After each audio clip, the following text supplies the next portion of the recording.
আতপ চালের আটা দিয়ে যে এত সুন্দর নাস্তা হয় আর এত সুন্দর রেসিপিটা হয়, না দেখলে বুঝতেই পারবেন না আর না খেলেও বুঝতে পারবেন না।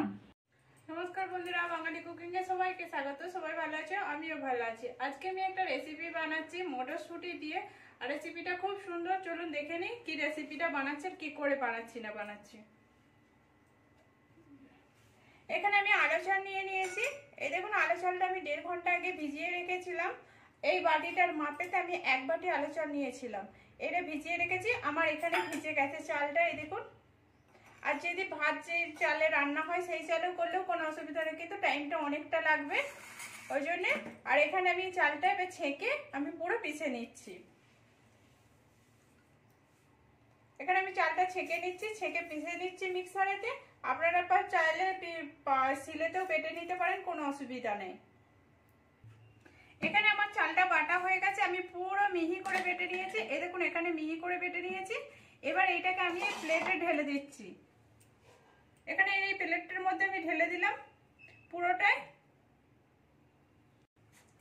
এবার এখানে আমি যেই বাটিটার মাপ আমি চাল নিয়েছিলাম সেই বাটিটার হাফ বাটি আমি মটরশুঁটি নিয়ে নিচ্ছি। এখানে আমি মটরশুঁটিগুলোকে পিষে নেবো। আর এই মটরশুঁটির সাথে যদি পারেন তো কাঁচা লঙ্কা আর আদা দিতে পারেন, কিন্তু আমি দিচ্ছি না, কোনো অসুবিধা নেই। যদি দিতে চান দিতে পারেন, কোনো অসুবিধা নেই। এটাকেও আমি একটা পেস্ট করে নিচ্ছি। এখানে আমি ভালো করে পেস্টটা করে নিয়েছি। এবার এই যে বাটা চালের যে বাটাটা রয়েছে, এবার আমি এর মধ্যে দিয়ে দিচ্ছি। এখানে আমি দিয়ে দিলাম।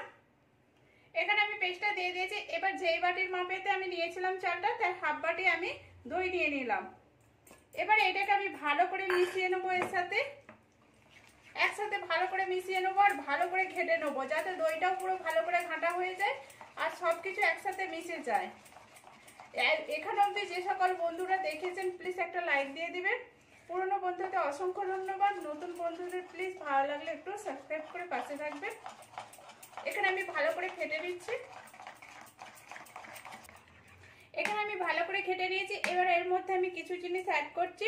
এখানে আমি অর্ধেকটা গাজর গ্রেট করে নিয়েছিলাম, গাজরগুলো দিয়ে দিলাম। এখানে দুটো কাঁচা লঙ্কাকে ছোট ছোট করে কুচিয়েছিলাম, কাঁচা লঙ্কাগুলো দিয়ে দিলাম। একটা টমেটোকে আমি কেটেছি, কিন্তু আমি দানাগুলো ফেলে দিয়েছি, দিয়ে ছোট করে কেটেছিলাম, এটাও আমি দিয়ে দিলাম। কিছুটা পরিমাণে আমি ধনেপাতা কুচি দিয়ে দিলাম, দিয়ে এটাকে আমি ভালো করে ঘেটে নিচ্ছি।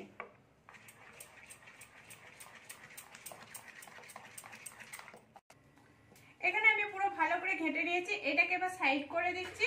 এবার এখানে আমি যে বাটি নিয়েছি, এই বাটির 3টে সাইজের বাটি নিয়েছি। এবার এর মধ্যে আমি একটু তেল দিয়ে দিচ্ছি। এখানে অল্প করে একটু একটু করে তেল দেবো। তেল দিয়ে ব্রাশে করে ভালো করে বুলিয়ে নেব।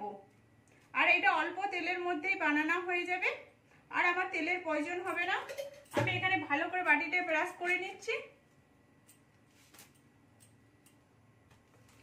এবার এখানে বাটিগুলো মাখানো হয়ে গেছে। এবার এর মধ্যে আমি হাফ চামচের মতো আমি চিনি দিয়ে দিলাম আর একটু নুন দিয়ে দিচ্ছি। আগে থেকে নুনটা দিলে সবজিটার মধ্যে জলটা বেরিয়ে যাবে বেশি, ওই জন্য আমি নুনটা এখন দিয়ে দিচ্ছি। স্বাদ অনুযায়ী আমি নুন দিয়ে দিলাম।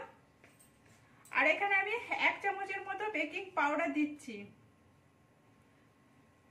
1 চামচ বেকিং পাউডার দিলাম আর হাফ চামচেরও একটু কম বেকিং সোডা দিচ্ছি আমি এখানে। এবার এগুলোকে ভালো করে একসাথে মিশিয়ে নেবো একসঙ্গে। এরকম ভালো করে মিশিয়ে নিচ্ছি, কোনোভাবে যেন না ডেলা ভাবটা থাকে, আমি আগে থেকেই বলছি। এটা ভালো করে ঘেটে নিতে হবে। এখানে আমি ভালো করে ঘেটে নিয়েছি। চিনিটাও আমার অনেকটা গলে গেছে, মানে প্রায় গলেই গেছে। এবার ঘাঁটতে ঘাঁটতে গলেই যাবে।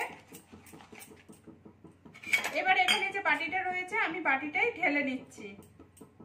আর আমি বাটিটার মধ্যে কিন্তু আমি হাফ দেবো, ফুল দেবো না। এই দেখুন, আমি হাফ করে দিয়ে দিচ্ছি। এখানে আমি 3টে যে বাটি সাজিয়েছিলাম, 3টে বাটিতে ভরে নিচ্ছি। এখানে 3টে বাটি ভরে নিচ্ছি নিয়ে, আর এখানে দেখুন এখানে আমি কড়াতে জল বসিয়ে নিয়েছি আর একটা স্ট্যান্ড লাগিয়ে দিয়েছি। জলটা আমার ফুটতে আরম্ভ হয়ে গেছে, এই দেখুন জলটা গরম হয়ে গেছে। আর এখানে আমি যে বাটিটাই করে বানিয়েছিলাম সেই বাটিটা ঢেলেছিলাম, বসিয়ে দিলাম এখানে। আর যদি স্ট্যান্ডটা না থাকে একটা থালার মধ্যে দিয়ে দেবেন, যতগুলো বাটি ধরবে ততগুলো দিয়ে এরকম বসিয়ে দেবেন। আর একটা ঢাকন এমন ভাবে দেবেন যাতে হাওয়াটা না বেরোয়। এটা এবার আমি 20 মিনিটের মতো অপেক্ষা করব। 20 মিনিট বাদে ফিরে আসছি। এখানে এবার আমার 20 মিনিট হয়ে গেছে, আমি খুলে নিচ্ছি। এরকম কতটা ফুলে গেছে। আর একটা আমি দেখুন এখানে আমি একটা কাঠি নিয়েছি, কাঠিটা লাগিয়ে নিচ্ছি মাঝখান দিয়ে। এই দেখুন, তার মানে আমার পুরোটা হয়ে গেছে, কোনোভাবে কাঠিতে লাগেনি। এবার এটা আমি তুলে নিচ্ছি।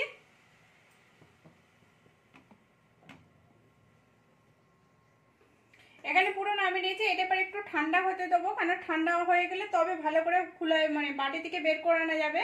বাদ বাকি যেগুলো আছে আমি সেগুলো এরকম ভাবে আমি বানিয়ে নিচ্ছি। এখানে আমার সবগুলো হয়ে গেছে। এবার এগুলোকে আমি খুলে নিচ্ছি, আস্তে আস্তে সব ঠান্ডা হয়ে গেছে।